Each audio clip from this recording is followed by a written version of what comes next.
Ils regardent tout ça et se demandent, mais qu'est-ce qu'on peut bien faire avec cette administration?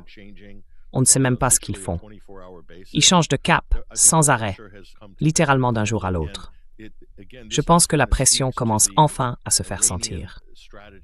Et encore une fois, ça illustre bien la stratégie iranienne. L'Iran a une stratégie. Ils en ont une depuis le tout début. Et maintenant, on commence à en voir les résultats. Parce que votre invité précédent, Matt Ho, a fait une remarque dans votre dernière séquence. Il a dit qu'il se sentait plus à l'aise pour analyser un pays comme l'Iran, sa politique étrangère, ce que fait son ministère, que pour analyser les États-Unis. Ce qu'il veut dire, en langage courant, c'est qu'en gros, l'Iran agit comme une puissance normale dans le système international, plutôt que comme un État voyou ou un acteur agressif sur la scène mondiale.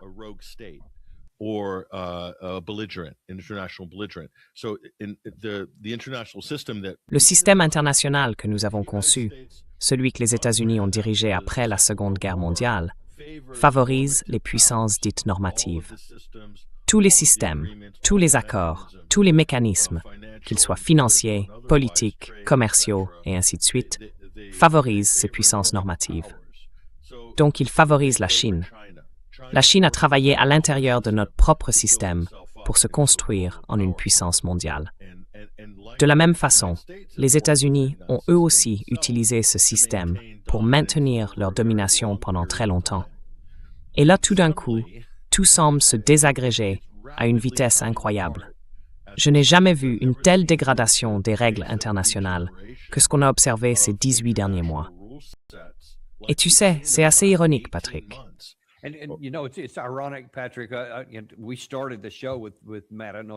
On a commencé l'émission avec Matt. Je ne sais pas si tu as vu la première partie, mais on avait une vidéo de Marco Rubio à l'ONU en train de les critiquer violemment. Il disait « Comment ose-t-il ne pas condamner la fermeture du détroit d'Ormuz par l'Iran, vu à quel point c'était illégal et à quel point ça faisait du tort à d'autres pays ?» Totalement inconscient du fait que tout ça, c'était la conséquence de notre guerre illégale.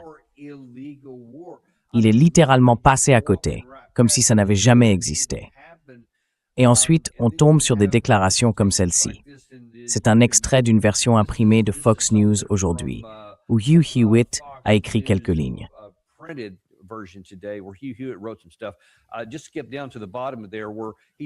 Descendez simplement jusqu'à la fin, là où il énumère toutes ces choses qu'on doit faire, qui reviennent en gros à exiger une reddition totale de la part de l'Iran.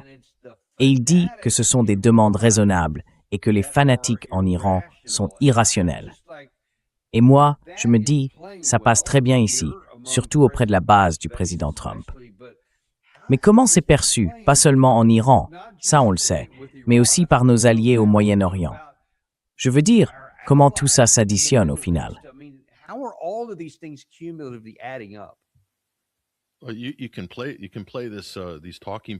Vous pouvez répéter ces éléments de langage chez vous.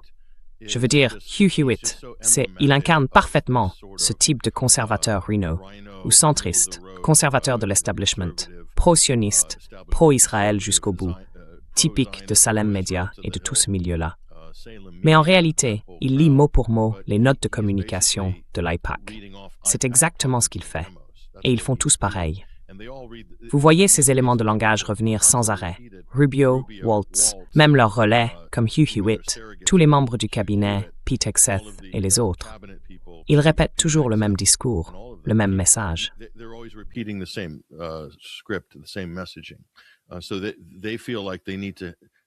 Ils ont l'impression qu'ils doivent rattacher toute leur politique, tout leur discours à ce message-là. Et ce message, clairement, vient du lobby pro-israélien, parce que tout semble tourner autour d'Israël, surtout avec les commentaires de Hugh Hewitt. Ce qu'on voit là, avec ces conservateurs va-t-en-guerre, c'est qu'ils servent en quelque sorte de relais pour le lobby. Donc, dans ce sens, le lobby exerce une pression constante sur l'administration Trump pour le pousser, pour l'orienter dans ce qu'ils considèrent comme la bonne direction. Et puis, ils ont aussi d'autres chiens d'attaque dans les médias, comme Mark Levin. Et évidemment, quelques autres figures du même genre. Ils sont là, en quelque sorte, pour créer des mouvements, des vagues sur les réseaux sociaux, dans les médias traditionnels aussi, afin d'orienter et de canaliser la direction de la politique américaine. Parce qu'il y a eu beaucoup de sorties possibles, beaucoup d'occasions de faire marche arrière, de limiter les pertes dans cette guerre. Et à chaque fois, on voit les opérations d'influence se mettre en route dès qu'il semble y avoir une possibilité de sortie. C'est donc assez évident que les États-Unis, s'ils agissaient vraiment dans leur propre intérêt, auraient saisi l'une de ces occasions à un moment ou un autre au cours des 60 derniers jours. Mais ce n'est pas le cas. À la place, on a ces menaces de Trump.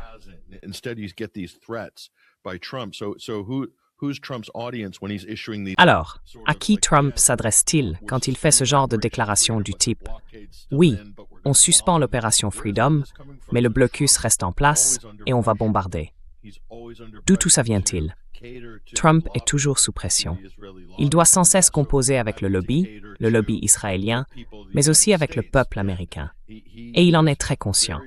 Il suit les sondages de façon presque religieuse, obsessionnelle. Il sait forcément où en sont ces chiffres en ce moment.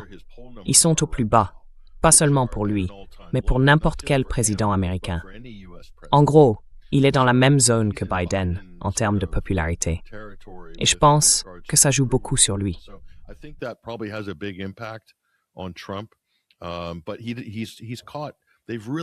Mais il est coincé. Ils se sont vraiment enfermés dans le pire des pièges avec cette guerre. Et c'est très très difficile d'en sortir. Comme on dit, c'est facile d'escalader, mais plus on avance, plus la désescalade devient compliquée. Et puis, ils ont toutes sortes de coups politiques irrécupérables à gérer pour sauver la face. Les élections de mi-mandat approchent, l'économie va très mal. Et il y a aussi toutes ces autres crises, des effets en chaîne de cette situation sur le plan économique. L'une d'elles, la plus évidente, c'est la crise du carburant pour les avions. Et ça va aussi frapper le haut de l'économie.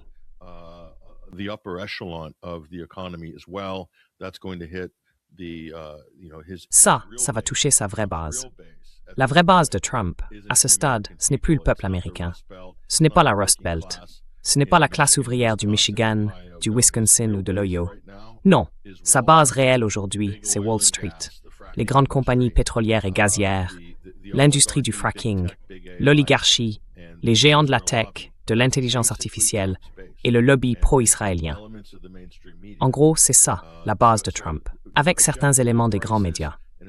Alors, une crise du kérosène et des coûts qui explosent, les jets privés, les vols réguliers, les premières classes, moins de vols disponibles sur les grandes compagnies, là, ils commencent à sentir la pression.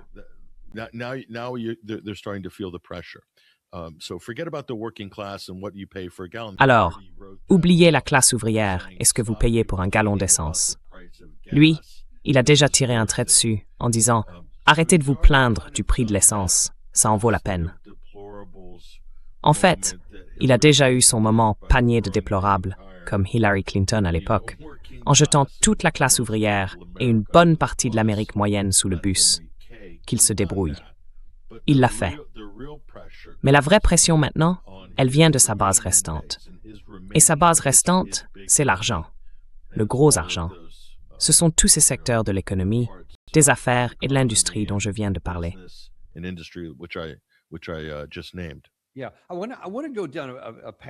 Oui, j'aimerais qu'on prenne un peu de recul et qu'on regarde ça de plus près. On a beaucoup parlé de ce que les Iraniens vont faire. D'ailleurs, on aura le professeur Morandi juste après vous.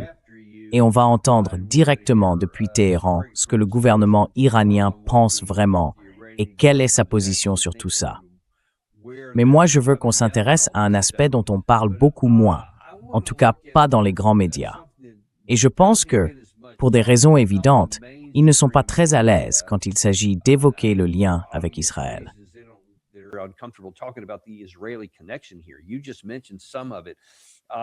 Vous venez d'en mentionner une partie. L'un des arguments avancés pour justifier qu'il fallait entrer en guerre, c'était qu'ils étaient à 2 semaines d'obtenir la bombe nucléaire. Ce que tout le monde sait maintenant, honnêtement, c'est qu'il n'y avait absolument aucune chance qu'ils aient une bombe en 2 semaines, parce qu'elle était enfouie sous des tonnes de décombres, dans 3 montagnes différentes. Donc, on le savait. C'est ce qu'a dit Trump lui-même, c'est ce qu'a confirmé le secrétaire Hegseth. On le sait, c'est un fait établi. Donc tout ça était faux. Et pourtant, encore aujourd'hui, Gary passe la séquence intitulée « Trump, ils ont gagné » ou la première qui s'affiche là. Voici ce qu'il a déclaré hier en répétant exactement ce même argument. Et vous semblez optimiste, maintenant que vous paraissez plus près d'un accord. Qu'est-ce qui rend ce moment différent des autres fois où un accord semblait déjà à portée de main? Pourquoi tu dis qu'ils refusent de se soumettre? Tu n'en sais rien. Tu ne sais pas ce qui se passe.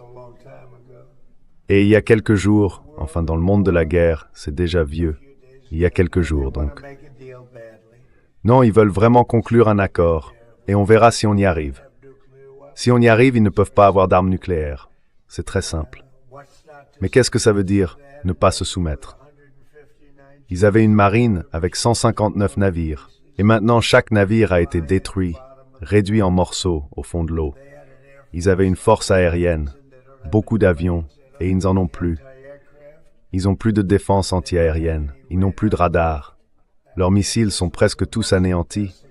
Il leur en reste un peu, peut-être 18-19%, mais pas grand-chose comparé à ce qu'ils avaient. Et tous leurs dirigeants sont morts. Alors moi je pense qu'on a gagné.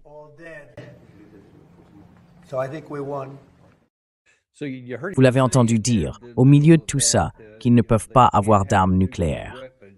Et puis il est revenu encore une fois. C'est très simple. L'Iran ne peut pas avoir l'arme nucléaire, parce que aussi dur qu'il soit, on veut qu'il reste en vie. On veut que vous restiez tous en vie. L'Iran ne peut pas avoir l'arme nucléaire. Et ils ne l'auront pas. Ils ont accepté cela, entre autres choses.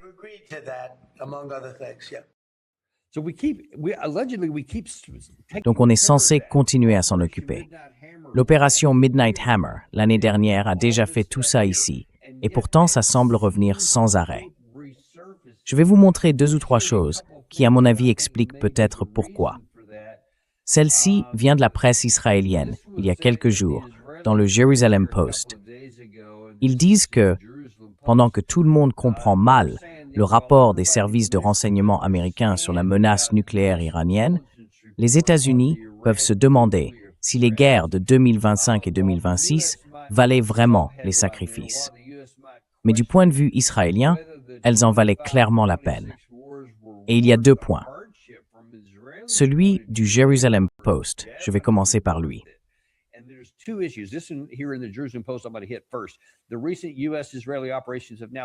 Les récentes opérations américano-israéliennes ont, semble-t-il, repoussé l'Iran dans ses capacités d'armement.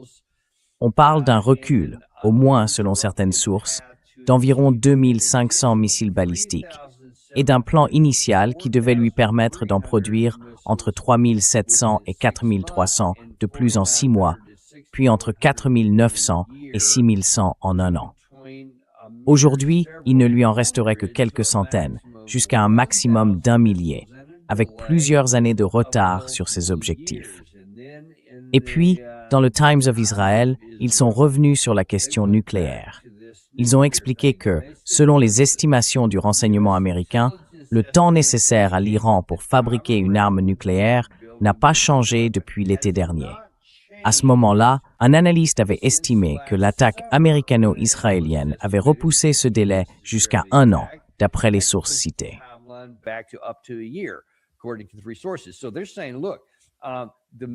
Alors ils disent, regardez, les missiles ont été réduits, mais pas éliminés. Mais tout ce dossier nucléaire, ils disent, écoutez, tout ce qu'on a fait jusqu'à présent n'a rien changé, et il serait encore, je ne sais pas d'où ils sortent ça, mais soi-disant, à 1 an d'avoir potentiellement la bombe nucléaire.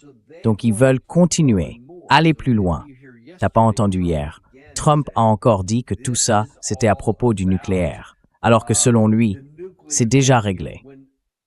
Alors, qu'est-ce que ça te dit sur ce que les Israéliens veulent vraiment dans cette histoire? Parce que, au fond, ma vraie question c'est, est-ce que les Israéliens vont se contenter de l'accord que Trump essaye de faire accepter à l'Iran pour mettre fin à la guerre?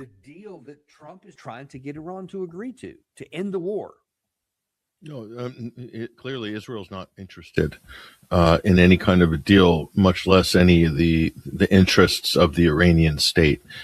Israel has a stated goal, and the statement by Defense Minister Israel Katz from just a week ago, roughly, or just over a week ago, said it all, which is that annihilation is on the table, and the United States has said the same thing at Simplement parce qu'il a perdu tout son poids et toute son influence sur l'Iran dans ce dossier. Et il est en train de perdre, clairement. Mais le point essentiel sur la question nucléaire, c'est que c'est là que tout se joue.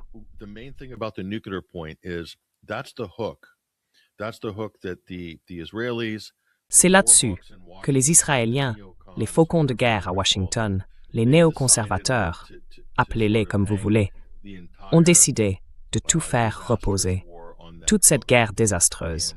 Et c'est un peu rétrospectif, parce qu'au moment où ils ont lancé cette guerre, ils envoyaient des signaux contradictoires. Et comme tu l'as très bien dit, Daniel, ça n'a de toute façon aucun sens. Si on se base sur l'opération Marteau de minuit et tout ce qui s'est passé l'an dernier. Donc, mais c'est l'épée de Damoclès qu'ils peuvent garder suspendue au-dessus des Iraniens indéfiniment, tant que l'Iran insiste pour enrichir de l'uranium. Et encore, ça ne s'arrête pas là.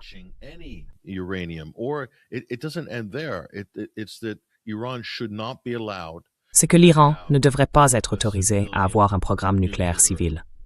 Donc, l'Iran doit être empêché de façon permanente de faire ce que d'autres pays ont le droit de faire. Et c'est justement tout l'argument iranien. Nous avons un seuil fondamental de souveraineté que nous voulons défendre, parce que nous sommes un vrai pays, un pays à part entière. Et donc nous méritons de pouvoir le faire. La stratégie est maintenant très claire. Ça devrait être plus évident que jamais pour tout le monde. Ce que veulent les États-Unis, et ce que préférerait Israël, c'est que l'Iran n'ait aucune production d'énergie. Ils ont déjà montré qu'ils étaient prêts à bombarder leur pétrole. Ils menacent de raser l'île de Karg. Voilà le fond du problème.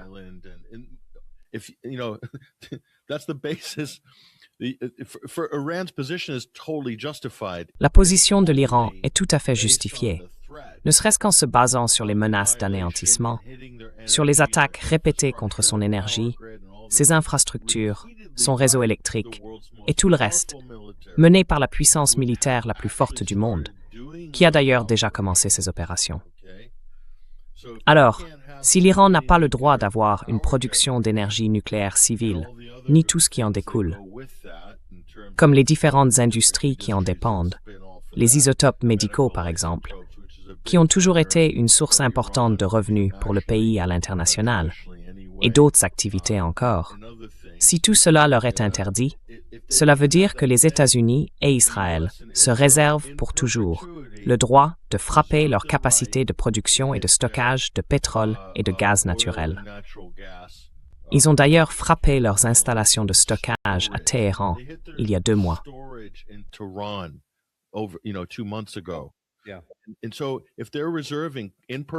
Donc si on leur réserve pour toujours le droit de faire ça à tout moment, alors l'Iran devient, comme la Syrie, obligé d'importer toute l'énergie dont il a besoin et dépendant littéralement de la bonne volonté de ses voisins et de ses alliés. En fait, ils deviennent comme Cuba ou la Syrie. Et ça, c'est le scénario idéal pour les États-Unis et pour Israël. C'est là qu'ils aimeraient finir par amener l'Iran. Un pays sans capacité réelle, sans économie qui fonctionne, sans défense opérationnelle. Le nucléaire civil, c'est ce que font les pays avancés pour se protéger contre les crises, les catastrophes, les guerres ou les urgences, afin que leur réseau énergétique continue de tourner et que le pays puisse fonctionner. L'hydroélectrique, le nucléaire, tous les pays développent une politique énergétique diversifiée. Mais eux, ils ne veulent même pas que l'Iran ait ça.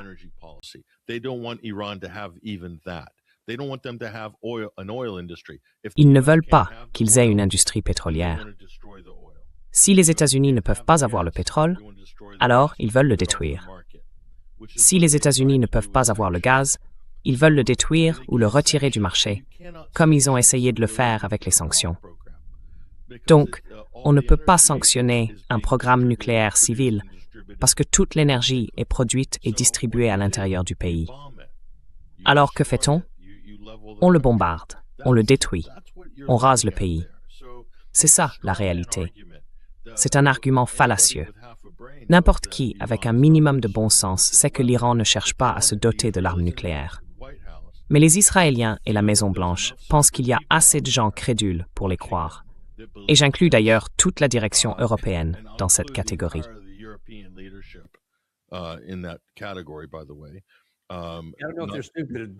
Je ne sais pas s'ils sont stupides, mais ils commencent à adhérer à cette fiction.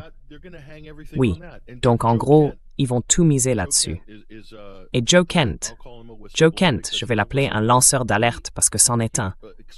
Il a expliqué en détail comment tout ça est venu des sources israéliennes, du renseignement israélien, que l'enrichissement, ou tout ce qui touche à l'enrichissement, est devenu la préoccupation centrale. Ils ont tout construit autour de ça pour justifier cet effort de guerre. Et lui, c'est un témoin aussi crédible que n'importe qui. Et ils s'en tiennent à cette version, parce qu'il n'y a pas eu de véritable contestation aux États-Unis. Et même si l'évaluation de la communauté du renseignement diverge des affirmations de la Maison-Blanche, elle, s'appuie sur l'évaluation venue d'Israël, de l'armée de Netanyahou.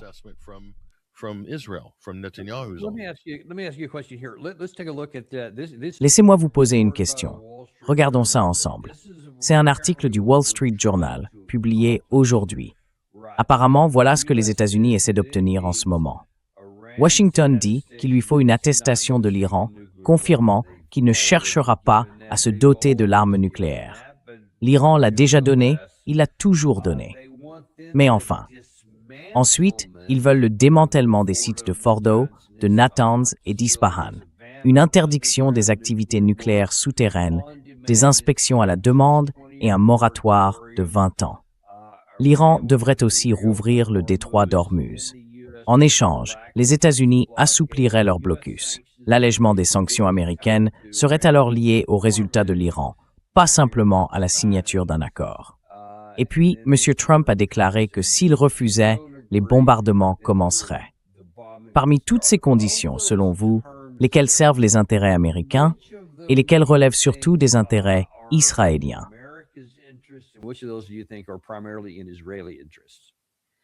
Well, I think, that depends what, the American people's interest or the Trump administration interest or, official Washington. Yeah, I don't know, parse that out as you see fit. But it's always a question I ask myself. But let's call it official Washington. What's official Washington's interest? Yeah, that's a good way to look at it. And, official Washington isn't going to be Trump forever. That's the thing. There's going to be other administrations. I mean, just this week, we're seeing, noises from Democrats, not a massive amount of Democrats, but basically starting to put the issue of Israel's undeclared nuclear arsenal, on the table. So that to me, I mean, that's a new one. And that's just sort of breaching the berm just a little bit there with, a few dozen Democrats, but just getting that issue out transforms this whole conversation, because then it's not about what Iran could potentially do. It's that Israel has already done that and is engaged in nuclear blackmail. So everything they accuse Iran of just tout ce qu'ils reprochent à l'Iran, c'est presque drôle, tellement c'est prévisible. Mais en réalité, tout ce que les États-Unis et Israël accusent l'Iran de faire, ce sont eux qui le font, pas l'Iran. L'Iran ne pratique pas le chantage nucléaire. Ce que fait l'Iran reste entièrement dans le cadre du droit international, du traité de non-prolifération nucléaire auquel il continue d'adhérer, même s'il n'aurait pas à le faire, vu que les États-Unis et Israël ont déjà utilisé leur armée pour attaquer des réacteurs nucléaires civils. Et ça, c'est une violation énorme, flagrante, à tous les niveaux imaginables, compte tenu des risques que cela implique. In terms of the risk that's involved in that, it's a reckless war crime. C'est un crime de guerre irresponsable. Les États-Unis et Israël sont clairement impliqués en permanence dans une forme de chantage nucléaire ou dans des attaques contre des installations nucléaires. Et Trump a déjà déclaré publiquement que nos magnifiques bombardiers B-2 frappaient ceci, frappaient cela, frappaient les sites nucléaires, et ainsi de suite.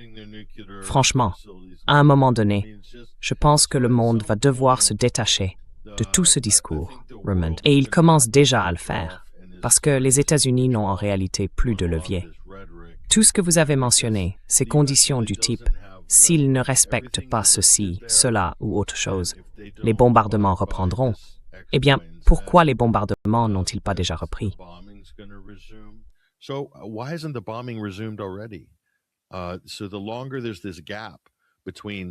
Plus le temps passe depuis la dernière vague d'hostilité, plus l'écart se creuse. Et pendant ce temps, les sondages de Trump s'effondrent. Les élections de mi-mandat approchent. L'économie se dégrade un peu plus chaque jour. La volatilité des taux obligataires ressemble à une sorte d'Armageddon financier qu'on voit déjà poindre à l'horizon. Et pourtant, la bourse bat record sur record. Mais la bourse, ce n'est pas un indicateur de la stabilité à long terme de l'économie américaine ou mondiale. Ces tendances-là ne vont pas disparaître. Le prix du pétrole ne va pas, du jour au lendemain, se normaliser et se stabiliser.